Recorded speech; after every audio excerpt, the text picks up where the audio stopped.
buenas tardes, noches, estimados televidentes y radioyentes.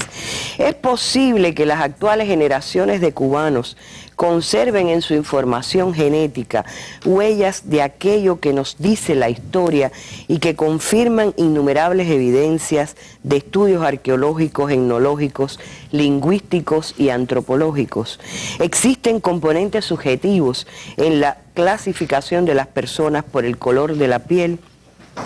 Esta y otras preguntas sobre el origen de la población cubana a partir de los estudios del ADN, de investigaciones del ADN de un % importante y significativo de nuestra población, es el tema que nos convoca hoy en la mesa redonda Ni blanca ni negra, Cuba es mestiza, en la que tengo la suerte y el honor de que me acompañen el doctor Eduardo Torres Cuevas, presidente de la Academia de la Historia, director de la Biblioteca Nacional José Martí, y además una serie de otras direcciones que tienen mucho que ver con la sociología, además de Premio Nacional de las Ciencias Sociales y Premio Nacional de Historia, que nos acompaña hoy aquí. También nos acompaña el doctor Jesús Guanches Pérez, que es directivo de la Fundación Fernando Ortiz, de la que también forma parte el doctor Torres Cuevas, y es además de historiador, escritor, ensayista, doctor en Ciencias Históricas,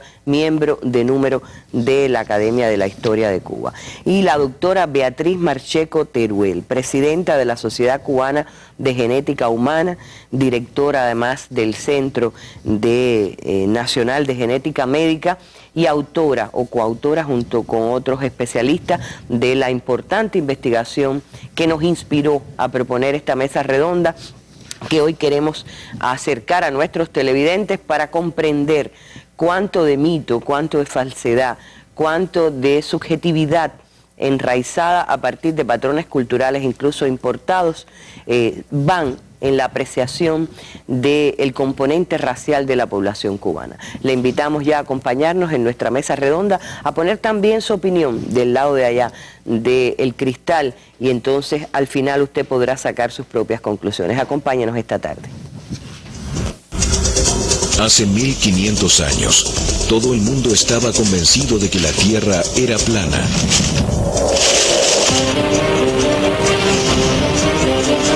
Hace 500 años, todos estaban convencidos de que la Tierra era el centro del universo. Y hasta hoy, muchos siguen pensando que el origen de toda la humanidad partió con una manzana.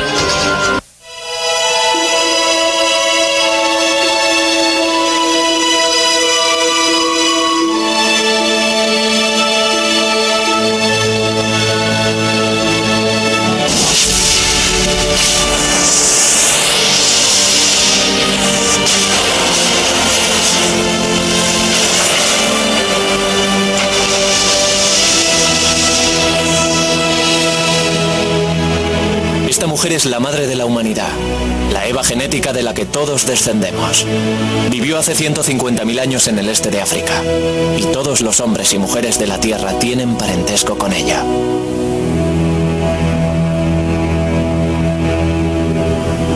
Sus hijas y sus nietas sacarían a los humanos modernos de África para que poblaran el resto del mundo. El viaje más increíble e importante que realizaría la humanidad.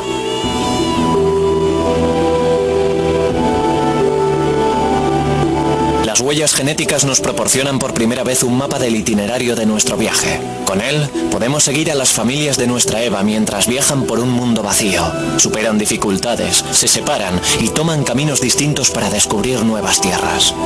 Nos dicen por primera vez quiénes somos y de dónde procedemos. Las preguntas más profundas y que más han inquietado a la humanidad, desde que levantamos la cabeza y miramos a las estrellas. Bueno, se entusiasmaron con este fragmento, les digo que lo vamos a tener quizás muy próximamente en nuestra mesa redonda, el documental Eva Genética, 1 hora y media de duración, pero estaremos adelantando criterios que nos ayudan a comprender mejor por qué se afirma que todos los seres humanos, por lo menos los habitantes de este planeta, descendemos de esta Eva genética que tiene su origen en África. Pero Esto que vimos es un adelanto también que nos facilitaron los participantes en nuestra mesa redonda. La doctora Beatriz Marcheco ha publicado recientemente en un número de la revista Temas un artículo que se llama El mestizaje de la información de genes, un estudio de caso, donde adelantaba los resultados. Estoy hablando de esta revista Temas, por si alguien la pudiera tener a mano, sepa que está este material ahí, revista Tema de octubre y diciembre del año 2012. Ahí se adelantaba algo sobre el estudio del mestizaje de la población cubana, pero son los antecedentes. Me gustaría recordar un poquito los antecedentes de esto, lo que acaban ustedes de estudiar y las revelaciones más trascendentes. Sí, efectivamente, en el año 2007, justamente en este espacio de la mesa redonda, a raíz de un estudio que se había realizado para buscar los factores de riesgo para la demencia, enfermedad de Alzheimer, entre otras variantes de demencia en la población cubana, abordamos la investigación de 531 personas de las provincias de La Habana y Matanzas. Supusimos entonces los investigadores que el hecho de que en las consultas donde se atienden a estos pacientes se veían más a menudo personas de piel blanca, hubiese podido sugerir que el componente africano de nuestra población se convertiría en un factor protector ante la posibilidad de padecer tal enfermedad. Y es por eso que fue la primera vez, y así planteamos los resultados aquí, que estudiamos el componente originario ancestral de estos 531 cubanos que tenían 60 y más años. Sorprendentemente para nosotros en ese camino encontramos que todas esas personas, y a eso se refiere ese artículo, estaban mezcladas. O sea, compartían a la vez cada uno de ellos genes de origen europeo y genes de origen africano. Pero que además el componente africano, que aparecía en los genes, o sea, los genes ancestrales de origen africano, tenía una amplia variación en los 3 colores de la piel que usualmente utilizamos para agruparnos en nuestro país. De manera que, aunque había una proporción... ¿Te refieres a blanco, negro, mestizo? Negros y mestizos. Que aunque mayoritariamente las personas que más componente africano tenían en sus genes eran las personas de pieles no blancas, podían haber personas de piel blanca que tuvieran un % no desechable de genes de origen africano. Todos tenían genes de origen africano. Y lo otro que también encontramos es que no había una razón desde el punto de vista científico para afirmar una asociación directa entre % de genes africanos y riesgo para demencia. De manera que abrió el camino para estudiar más la identidad genética de nuestra población, con una limitación que tuvo ese primer estudio, y fue el hecho de que estábamos abordando personas de 60 y más años, de 2 provincias del país.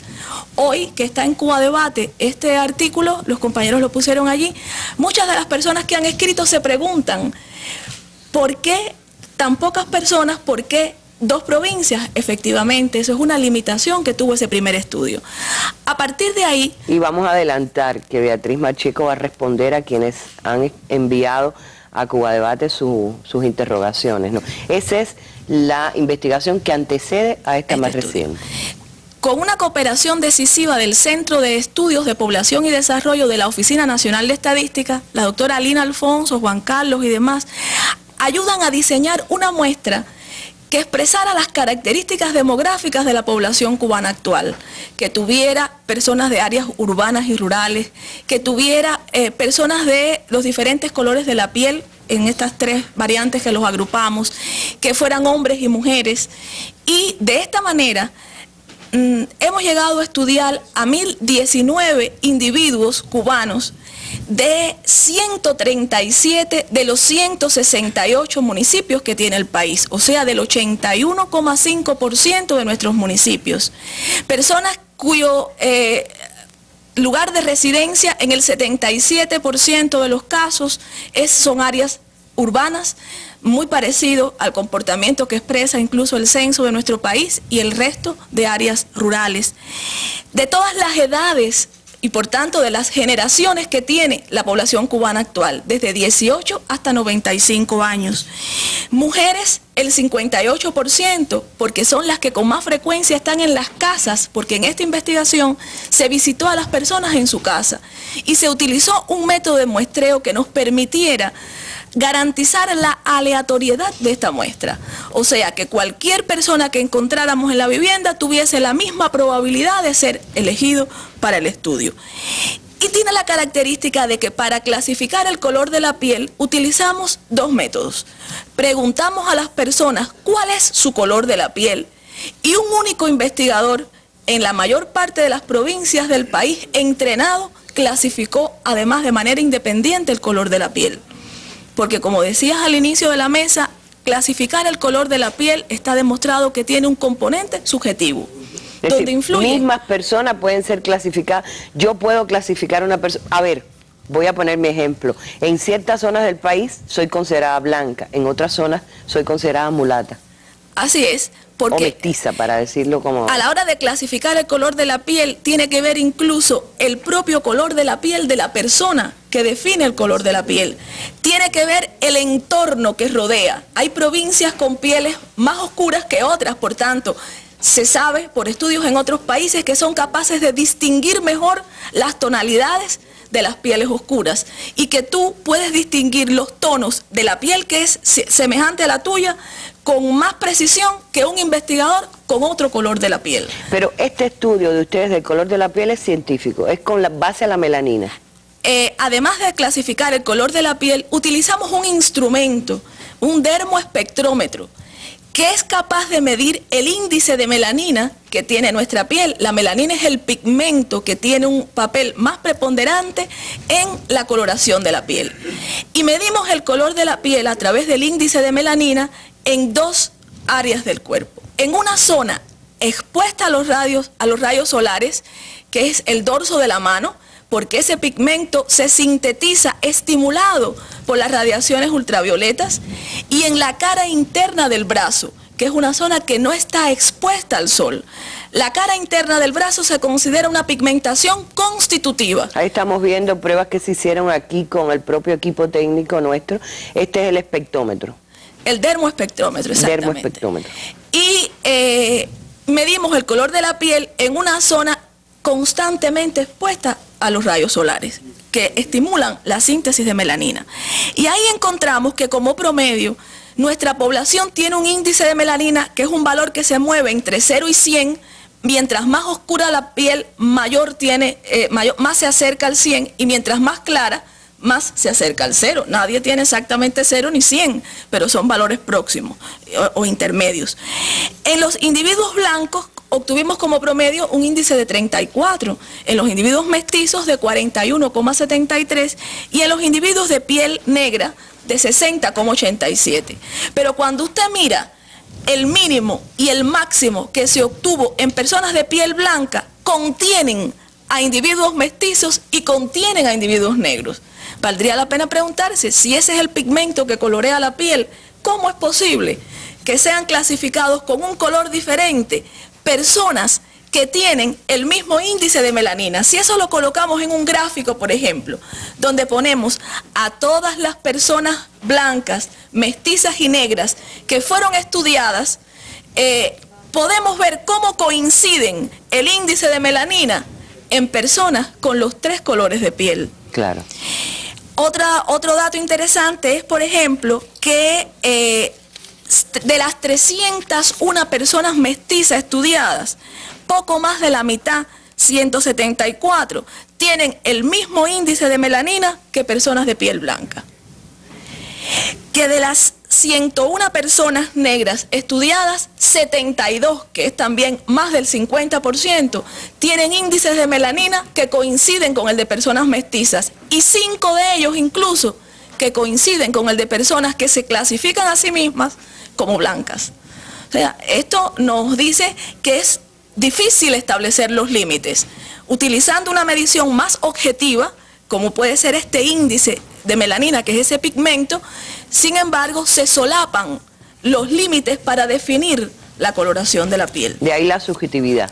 De ahí uno de los elementos que habla de esta subjetividad. Una vez que hablamos de pigmentación de la piel, entonces nos vamos a los genes, a la información que está en el ADN, porque las nuevas tecnologías nos han permitido poder distinguir en nuestra información genética nuestros genes ancestrales africanos, nuestros genes ancestrales europeos y nuestros genes ancestrales nativoamericanos, amerindios, que son muy similares a los asiáticos, porque el origen justamente de esta población, el más aceptado, es a partir de tribus mongoles que emigraron por la zona de Beringia, el estrecho de Bering, y se asentaron en esta región. Por tanto, son muy semejantes en su información.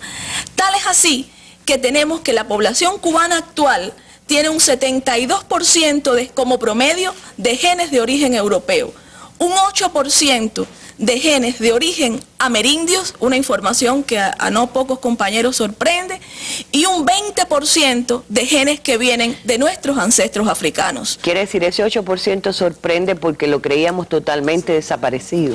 Porque la historia nos dice, y es cierto por supuesto, que en los primeros 50 años tras la conquista, el exterminio de nuestra población autóctona fue muy acelerado. Pero tenemos un 8%. Pero conservamos, y ya después sabremos por qué, un 8% de esos ancestros amerindios de nuestro país. Y este proceso que da lugar a la mezcla que tenemos en la población cubana actual ha ocurrido aproximadamente en 300 años.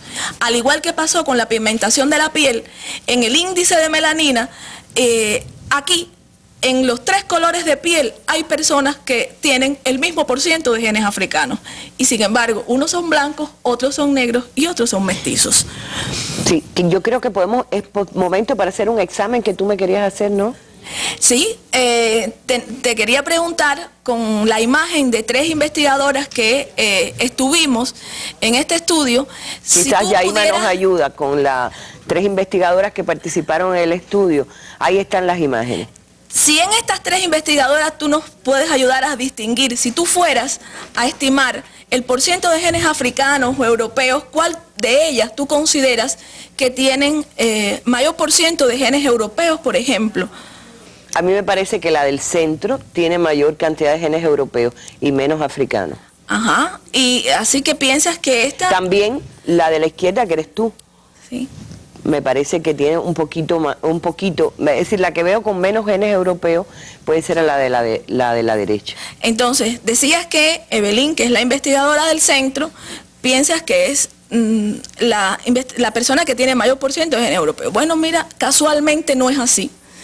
Si tenemos la otra diapositiva, tú podrás apreciar que tiene en su información genética poco más de un 23% de genes de origen africano. Sin embargo, tiene la piel más blanca de estas 3 personas que están aquí.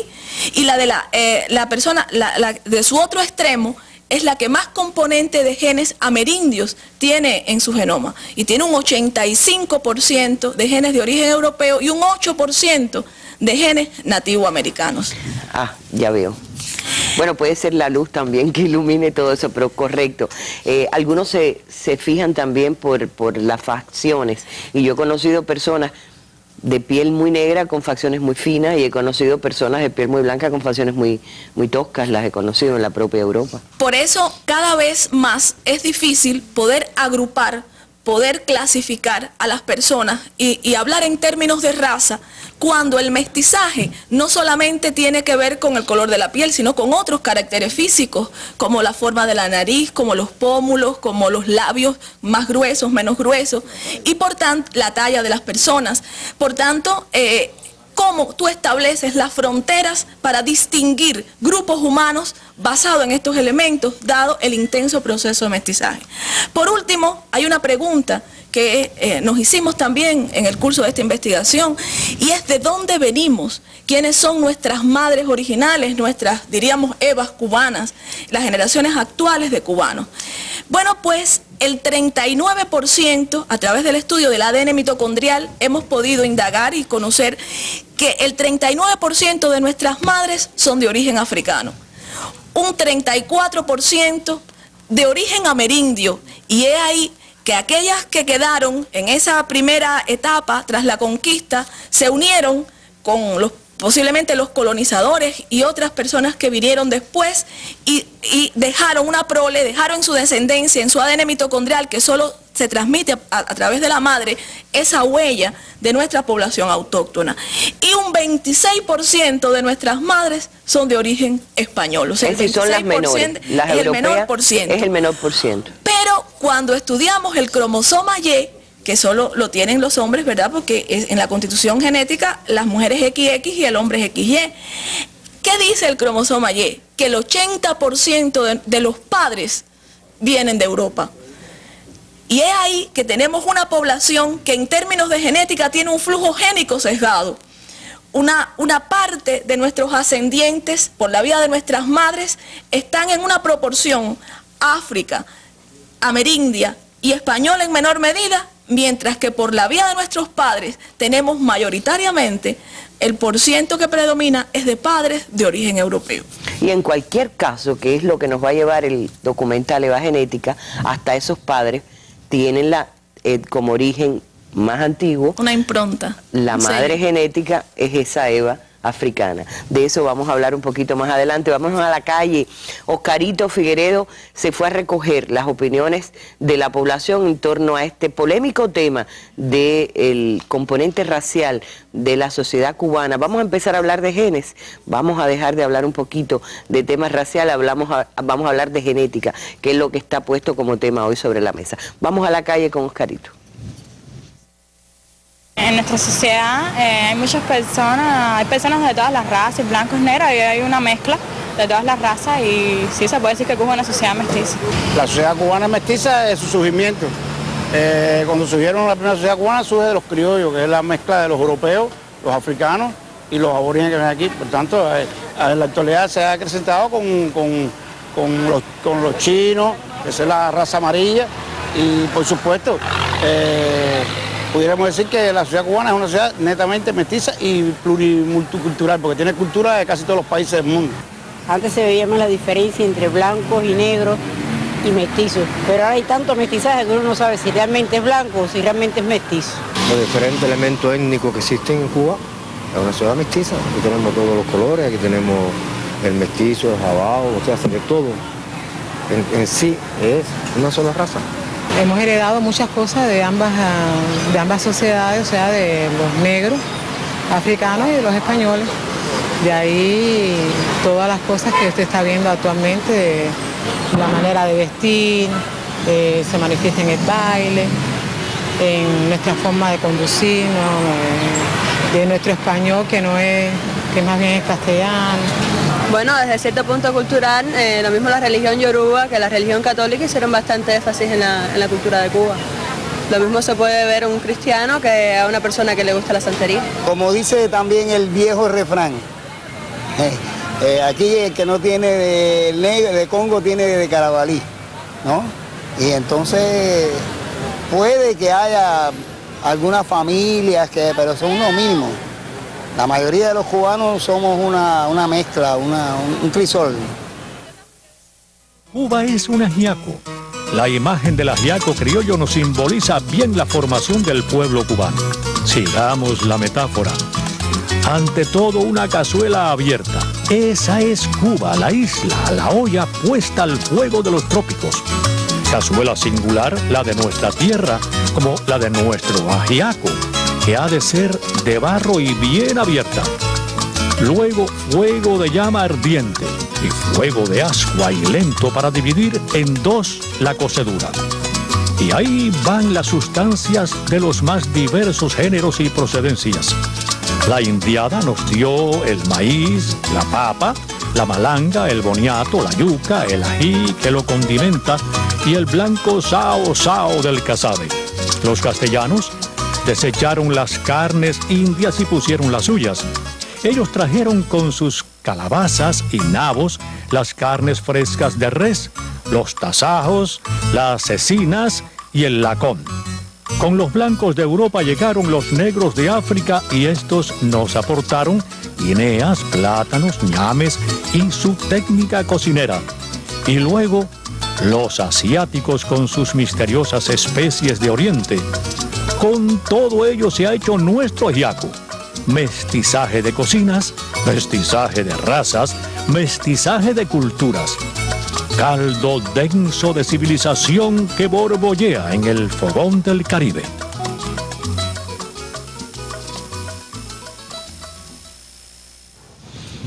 Bueno, ustedes comprenderán que ahora tengo que hablar con el doctor Jesús Guanche, precisamente de cuánto puede investigaciones como estas que identifican definitivamente, nos identifican como una población mestiza, sin discusión. Digo yo, sin discusión, a lo mejor usted lo discute. Los estudios hasta ahora etnológicos y antropológicos de la nación cubana.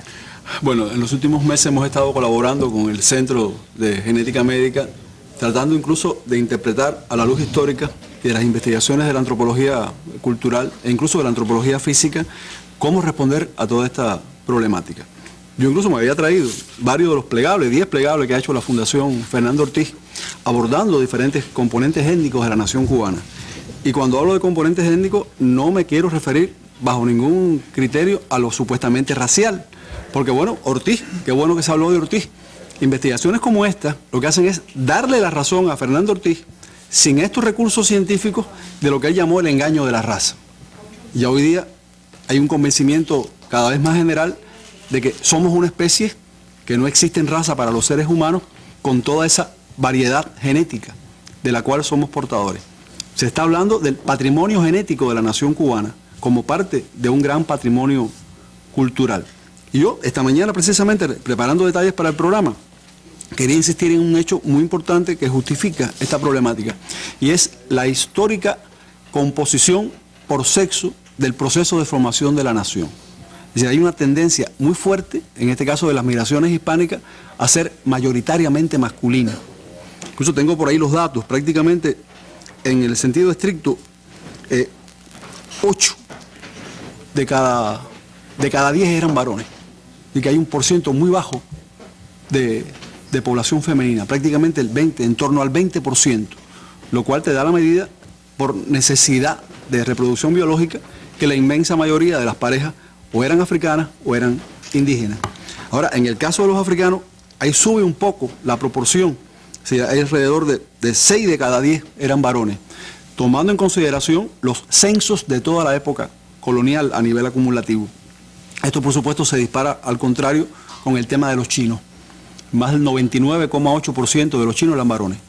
A los chinos en Cuba no le quedó más remedio, es decir, era menos de un 1% de población femenina, escasa, que mezclarse de manera sistemática. Esto es lo que justifica por qué los ancestros masculinos de origen hispánico y por qué el fuerte componente en el ADN mitocondrial de mujeres de origen africano y de origen, en este caso, nativo americano. Este es un fenómeno sumamente importante. Nosotros por la Fundación hemos estado, por ahí hay unos plegables que me traje con toda intención. Ahí lo hemos estado viendo. Sí. El tema de la presencia africana temprana, a la luz del proyecto de la UNESCO, Ruta del Esclavo, que el año que viene cumplimos ya 20 años de trabajo. El tema de la presencia china, con todo el desequilibrio en la composición por sexo, pero eso añádale el tema de los árabes y su impronta en determinados lugares del país, o la presencia francesa, que también hemos estado trabajando en esa dirección, el componente hebreo, que ejerció también una importante impronta con los desequilibrios en la composición. ¿Qué tiene que ver con todo esto el asunto? Y es que la inmensa mayoría de la población en todo este proceso nace en Cuba, se reproduce en Cuba y es la que decide el actual equilibrio en la composición por sexo de la población, sin embargo de manera muy temprana. Cuando uno tiene el privilegio de estudiar los archivos parroquiales, te encuentras ya desde el mismo siglo XVI una tendencia que era natural y vecino de esta villa. Natural y vecino de esta villa que a su vez se reproducía no siempre dependiendo de las migraciones, ni siquiera internas, no ya externas. Recuerdo el caso de Holguín, recuerdo el caso de Camagüey, el caso de las primeras villas Santi Espíritu. ¿Qué pasaba con ellas? Pudimos hacer un levantamiento de información de esos archivos parroquiales y hay una población autóctona muy temprana. Y eso es decisivo para la reproducción natural de la población, independientemente de todos estos sustratos históricos originarios que contribuyeron de manera inicial a este fondo genético de nuestra población, porque este fondo genético es importante en el doble sentido que se está manejando como portador de una capacidad de resistencia entre el nuevo medio, pero también como posibilidad de enfermedad. Y la intención ulterior de este tipo de investigación es identificar los componentes genéticos predispuestos a determinado tipo de enfermedad y a la luz de las nuevas disciplinas, de los nuevos campos científicos, cómo prever potencialmente esos nuevos tipos de enfermedad. Hay una argumentación histórica en este sentido muy congruente entre esa sorpresa que sale con el tema de la población indígena, de la población amerindia como tal, y que se distribuye, según los datos que tienen ustedes, prácticamente por todo el país. Yo recuerdo que nosotros publicamos una revista Catauro con el ADN mitocondrial de Pinar del Río, en este caso indígena, y es un % respetable cuando de pronto tú no te encuentras a nivel de biotipo personas que pudieran ser descendientes de indígenas. Recientemente, en un posgrado de hace más o menos una semana en Guaymaro, aparece un dato muy interesante de una comunidad en el área de Najasa, que son migrantes de aquellos Ramírez y Rojas, de Caridad de los Indios, y se han asentado en la zona de Najasa, y por razones obvias reproducen sus patrones culturales, el uso de la coa, el uso de los cantos de altares, el uso de la yuca, el casabe, el maíz. Incluso la reproducción endogámica que hizo también que se conservara, es decir, que entre ellos se relacionaron. Eso por suerte lo tienen recogido con lujo de detalles los archivos parroquiales en Cuba, porque como la Iglesia Católica controlaba nacimientos, matrimonios y defunciones. Y bautizos. Sí, en el caso que el nacimiento a través de los bautizos. El matrimonio, por supuesto, por el acto mismo como tal, y el responsorio, bueno, el mecanismo de defunción. Los recoge, por suerte, en los archivos parroquiales y se produce el mecanismo que te estaba comentando. Hay un libro que está publicado que se llama España en la Savia de Cuba, dedicado nada más a los componentes hispánicos, y el peso decisivo no precisamente lo tienen la población hispánica, sino la población descendiente, de manera muy temprana, que es capaz de autorreproducirse y no depender de los procesos migratorios externos. De modo que la cubanía también tiene un reflejo genético en esa reproducción natural que siempre es portadora de rasgos culturales que se transmiten de una generación a otra. De modo que esto da una lectura muy interesante, sobre todo una lectura muy crítica ante la supuesta raza y ante la concepción que en un momento dado sustenta ideas o prejuicios de carácter racista. Y la vigencia extraordinaria de un pensamiento como el de Fernando Ortiz, qué luz para ver, ¿no? Incluso martiano, porque Ortiz toma en sus ideas para el pensamiento antirracista la obra martiana, los criterios de Martí de manera muy temprana, sin contar con los recursos nociológicos que tenemos hoy día. Ni siquiera estaban descubiertos el australopiteco en el área de la meseta de Olduvai en África, y ya se estaba planteando la lucha contra la noción de raza a partir del nivel de conocimiento que había en la época. Esto, además de ser una confirmación de los estudios que hizo Fernando Ortiz en su época, que han hecho ustedes a lo largo de estos años y han sostenido, aporta también o abre nuevos caminos hacia la investigación. Por supuesto, sobre todo el camino de la transdisciplinariedad, porque ella inteligentemente no se ha conformado con lo que aporta la genética, sino qué ha aportado la historia, qué ha aportado la antropología, qué ha aportado incluso la arqueología como elemento de sostén para estas investigaciones, de modo tal que cada día, por suerte, nos desprendemos de las disciplinariedades impuestas por la modernidad del siglo XIX y vamos a una visión mucho más integradora del conocimiento, independientemente del campo que sea objeto de investigación. Y con la ciencia como base, yo quisiera, porque bueno, alguien que también gira en torno a todo esto es el presidente de la Unión de Escritores y Artistas de Cuba, el Barnet, perdón, porque estoy un poco afectada de la voz. Miguel Barnet, que además es presidente de la Fundación Fernando Ortiz, fuimos a verlo a su despacho y logramos estas declaraciones. Esto es un fragmento de todo lo que nos comentó en relación con este tema de los estudios genéticos que confirman la mistura o el mestizaje de la nación cubana. Yo creo que ese factor de lo que se le llama raza, que yo le llamaría de diversidad biológica, ¿comprende? Es un factor de integración, porque realmente los españoles llegaron después, muchos después de que todas esas civilizaciones, tanto la civilización maya como la azteca, la olmeca, los incas, estaban ahí y tenían una gran cultura.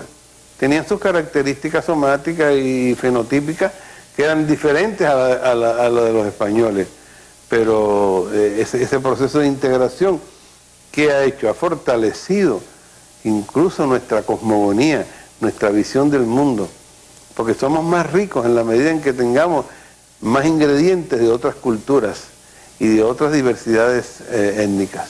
No puede haber odio de razas porque no hay razas. Y Fernando Ortiz, en El engaño de las razas, hizo una disquisición antropológica muy seria sobre este particular. Y en el Club Atenas, en la década del 40, dijo: Cuba sin el negro no sería Cuba. Pero Cuba sin el español no sería Cuba. Cuba sin el chino tampoco sería Cuba. Es decir, lo importante es que somos pueblos mestizados, multiétnicos, y tenemos que enorgullecernos de eso.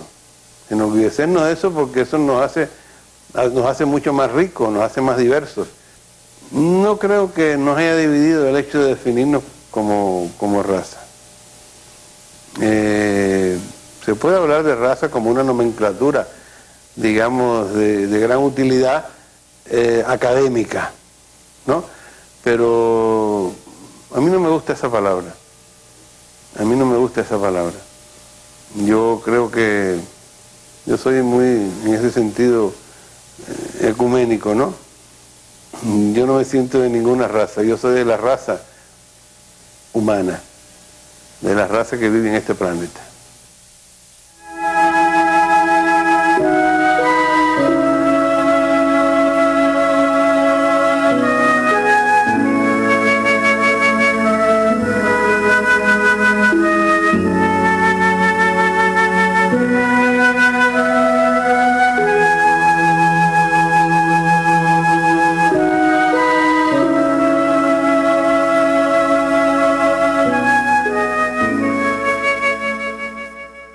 Y a propósito de que estamos a solo horas del 10 de octubre, que es el Día de la Independencia Nacional, recordar esta frase de Martí, que desde el Día Único de Redención del Negro en Cuba, desde la primera Constitución de la Independencia el 10 de abril en Guaymaro, no habló nunca de blancos ni de negros. Yo creo, doctor, que es importantísimo que usted también nos valore, a la luz de la historia cubana, esta investigación que han hecho los genetistas y que nos elogiaba el doctor Guanche desde su disciplina. Bueno, yo creo que coincidimos, Miguel, Guanche y yo, en la referencia al libro de Fernando Ortiz, El engaño de la raza. Yo creo que ese es un punto de partida importante, porque el concepto de raza tiene un origen. Siempre se habló de diferencias, pero hubo un intento de fundamentación a través de la antropología del concepto de raza. Y de ahí surgieron las llamadas razas superiores y razas inferiores. Y si vamos al origen, como decía Guanche, de las posiciones que asume Fernando Ortiz están en Martí. Pero Martí es tanto un debate con respecto al problema. Es un debate que se está dando definitorio de la nación cubana y de todo lo que puede ser esa república de la que habla Martí. Y el origen está en una polémica en la medida que se clasifican y se ordenan los grupos humanos por razas.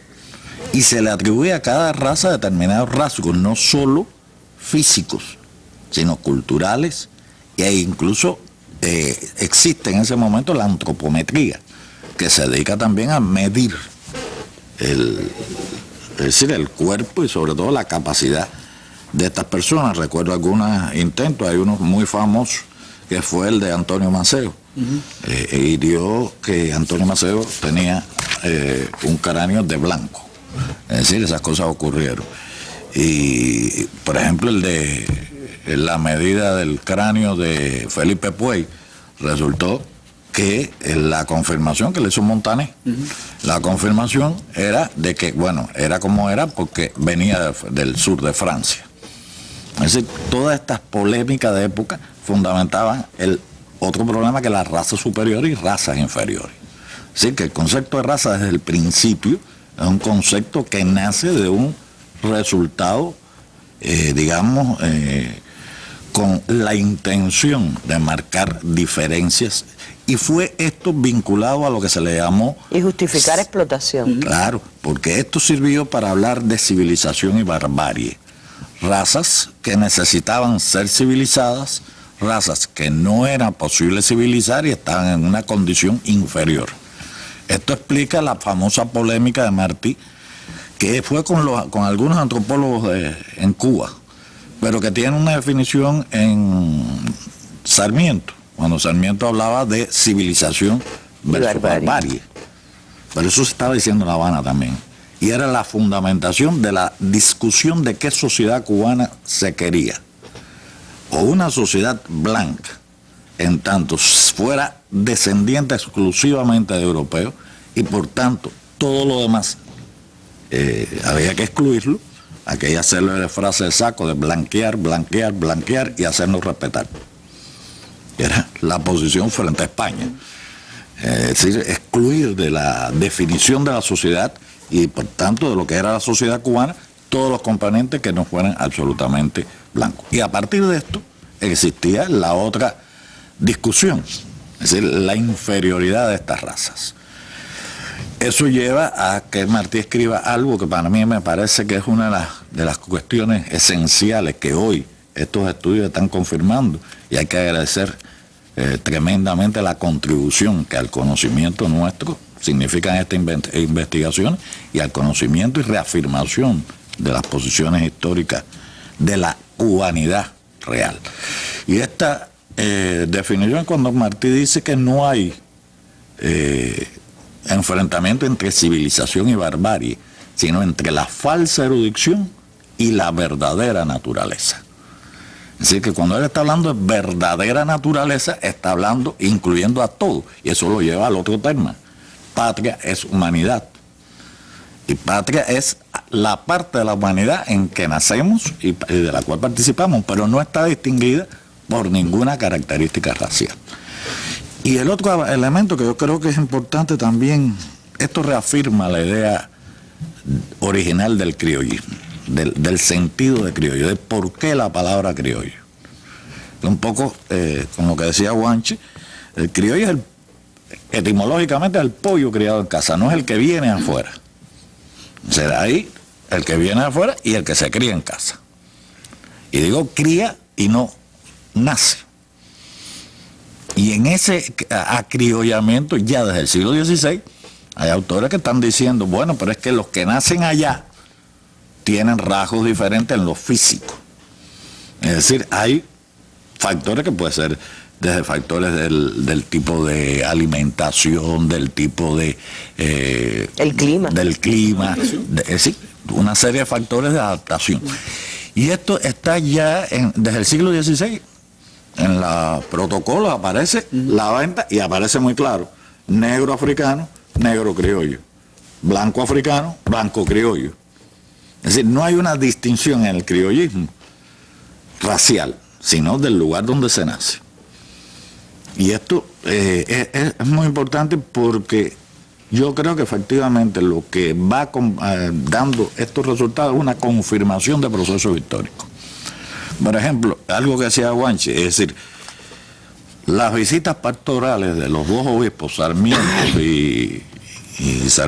y Castillo, en el siglo XVI te van dando que en las poblaciones, donde la mayoría son conquistadores, hay una población carente de mujeres, y estas son las indias, las que ellos establecen esa relación.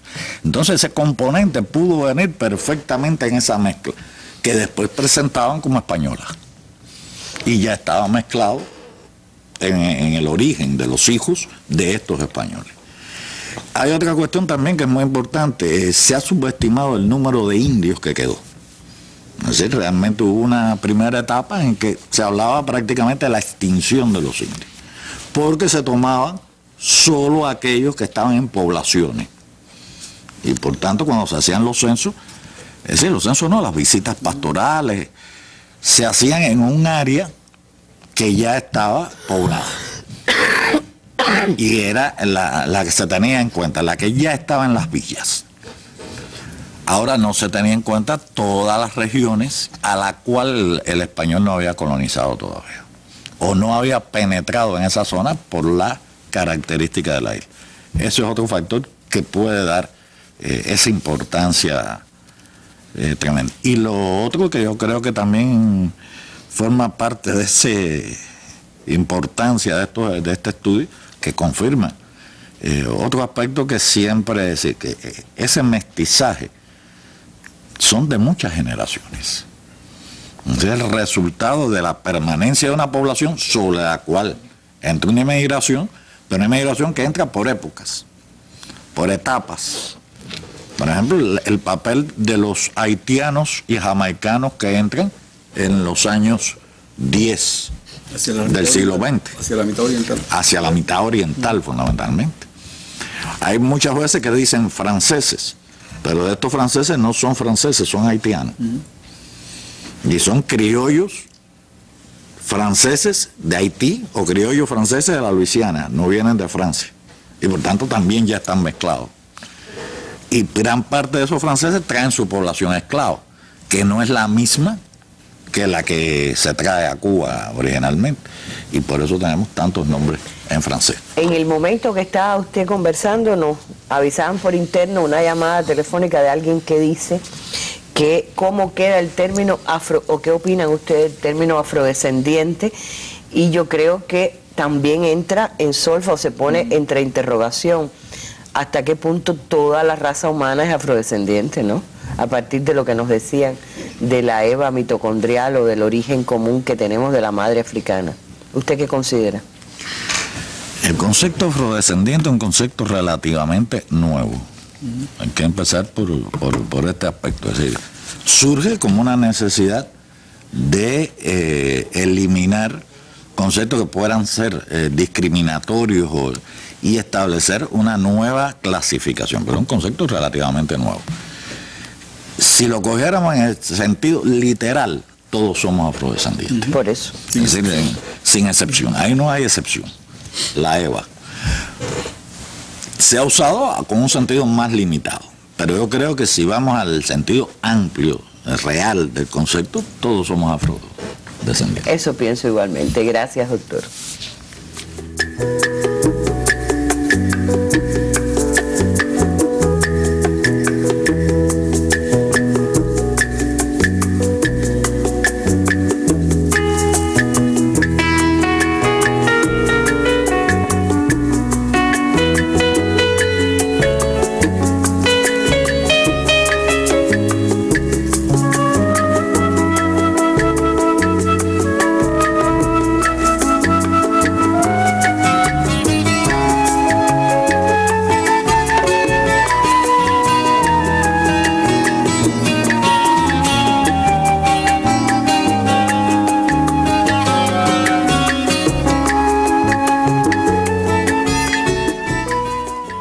Temprano como 1959 Fidel decía esto, que nosotros que somos un pueblo en el que figuran hombres de todos los colores y de ningún color, nosotros que somos un pueblo constituido por distintos componentes raciales, ¿cómo vamos a cometer la estupidez y el absurdo de dar albergue al virus de la discriminación?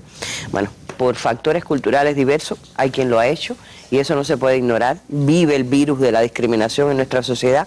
Por eso me parece tan importante, en los últimos 5 minutos que nos quedan, Betty, que puedas tú también decirnos cuáles consideras los mitos en torno a la racialidad que derriban estos resultados, no solo los de ustedes en Cuba, sino incluso estos mismos que ubican el origen de la humanidad en una madre africana. Mira, Arlene, el color de la piel históricamente ha sido utilizado como el rasgo físico más visible en humanos para asociarlo al concepto de raza. No ha sido el único, pero es el más utilizado.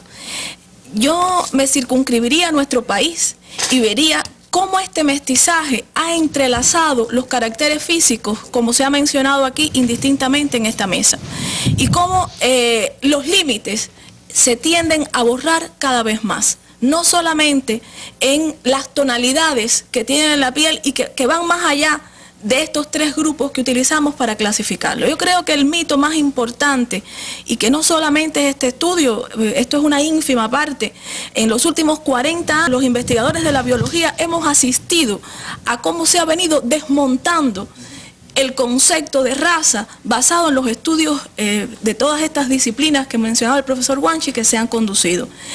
En Cuba lo que vamos a apreciar, no tenemos duda alguna, es una población cada vez más mezclada.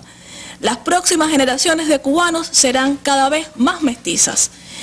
Y hablando incluso en términos, como han dicho nuestros profesores, de Fernando Ortiz, recordaba una parte del engaño a las razas que dice, debemos luchar contra el fantasma de las razas que han sido creados por la sociedad humana. Y son fantasmas que nos persiguen y que son doblemente crueles, tanto por lo cruel que son como por irreales. Yo creo que ver esa visión tan extraordinaria en su época, poder percibir esto y anticipar el futuro, bueno, pues lo único que estamos haciendo ahora es, con las evidencias de la biología y el desarrollo de las nuevas tecnologías, mostrar eso. Los cubanos estamos todos mezclados, no hemos encontrado, sumando estas dos investigaciones, 1.600 personas estudiadas en su ADN, uno solo que no tenga los componentes étnicos que originaron a nuestra nación. Como decía el profesor Guanchi, ese es nuestro patrimonio genético, tan importante o ubicado también dentro del patrimonio cultural de la nación. Recordaba a Martí, por ejemplo, en el discurso de Con Todos y para el Bien de Todos, que decía, cubanos, decía esa palabra, esa dulce palabra. Qué misterio de ternura, dulcísimo, tiene esa palabra, que basta con que se diga y ya es como nos convoca a un abrazo entre todos nosotros. Como decías hace unos minutos, es cierto que todavía persisten en nuestra sociedad elementos que explican personas que tienden a diferenciar y establecer patrones de menospreciar o maximizar en un caso o en otro a los individuos por el color de la piel.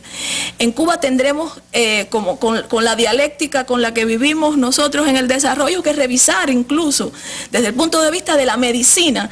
Cuando nosotros asociamos una enfermedad al color de la piel, cuando los médicos clasificamos el color de la piel, vemos a un individuo vestido que llega a nuestra consulta.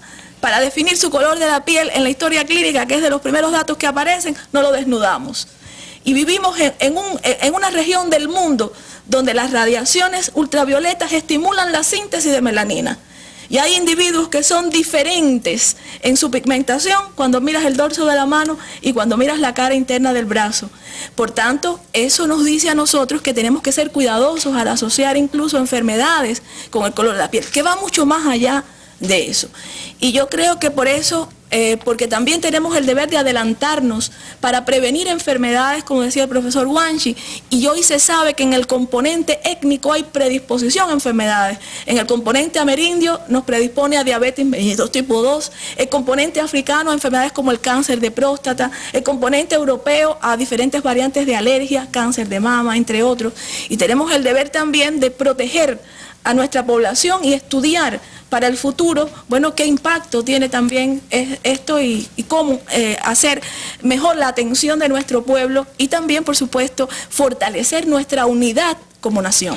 Pero teniendo clarísimo que ese componente europeo, amerindio o africano no lo vamos a ver en el color de la piel exactamente, que puede estar en una genética donde están dentro de nosotros prácticamente todos. Gracias, Betty.